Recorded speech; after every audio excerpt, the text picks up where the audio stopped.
Welcome back. Now, before you begin using Thrivecart in order to sell your products, you're going to want to go to your settings button. You're then going to want to click on the settings link.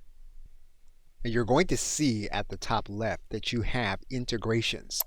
If you click on that link, you're going to see this is where you're going to connect your payment systems, your email service providers, analytics companies, membership platforms, and print-on-demand platforms. Lastly, you're going to see third-party cloud-based connector Zapier, which will allow you to connect to other platforms where there is no direct integration. And you can sort for the kind of integration you want to make here in this drop-down menu. We're going to click the Go Back button. You're going to see here that there's a Blacklist area. And basically, this is an area where you can add the emails of individuals that you do not want to have access to your shopping cart.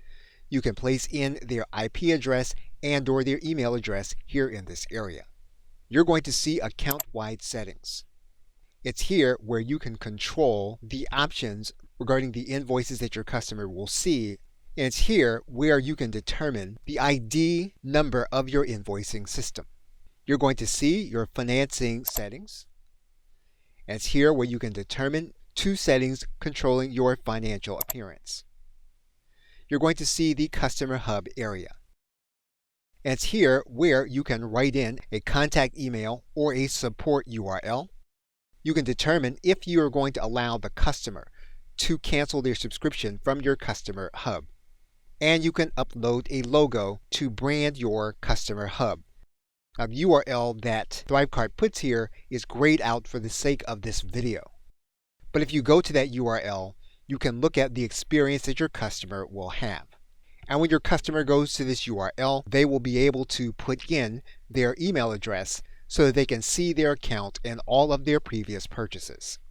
If you have an affiliate area, you can take a look at that affiliate area here. And basically, these settings allow you to either disable or show recommended products for your affiliates to promote. You can click on the Thrivecart Learn options. And you can change the Thrivecart Learn title. There are options regarding fraud prevention. And you can have individuals to either do a Google CAPTCHA or an HCAPTCHA so that you will not have automated activity in your shopping cart. You can also verify your name with Facebook. You can click here to add the verification code. Now we will look at the rest of the settings in a second video. Okay, so with that, thanks, and I will see you in another video.